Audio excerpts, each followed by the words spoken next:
in a world today where the average person is getting squeezed by inflation, and if you have money in your 401k or in the bank account, every day your cash is turning to trash. Well, the cost of living goes up. The last thing that you want is to retire, and like so many people who are retired right now, they're having to come out of retirement and go back to work because their savings is evaporating. Or maybe they put their money in the stock market or in crypto and they woke up one morning and boom, their net worth could be wiped out depending on what the trade was or what happened in the stock market. One of the reasons why I love tax lien investing and tax deed investing is the fact that you have two things, control and collateral.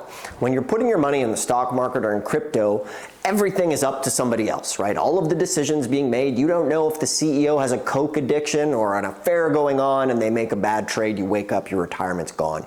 So this is why I want to show you how as a beginner to get started with tax liens in 2025, because guess what? It's secured by real estate and you have the collateral and the interest is guaranteed by the government. Now, half of the states are lien states, half of the states are deed states. So that leaves you with about 1,500 tax lien states that you can go and get started with. So the big thing, one of the very first beginner tips you need to do is figure out, do you live in a lien state or do you live in a deed state?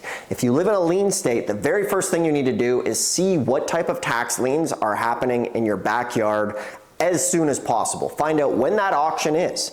The next thing you want to find out is, do they have any leftover tax liens that didn't sell at the sale? This is called an over-the-counter tax lien. And what I love about the over-the-counter tax liens is the fact that you can buy one of these, you're locked in at the full interest rate, which is awesome. And from there, if that tax lien has been sitting there for a couple years, you can start foreclosing on it right away. In fact, one of our students, they went and they bought a tax lien. It was on like a $9 million property. It was $400,000. They were collecting interest on it from day one, and those types of deals exist. So it doesn't matter how much you have set aside, you can get started in this business, which is great. Now, when a bank lends money, what's the big thing that they want? They want collateral. So if you're doing anything with your money where you don't have collateral, to me that just doesn't make sense.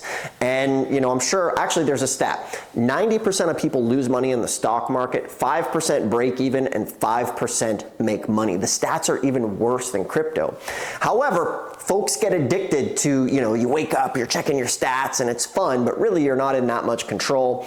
And sure, if you're happy, you know, with maybe super conservative things at a couple percent, you can go that direction. Then this channel is probably not for you in the first place.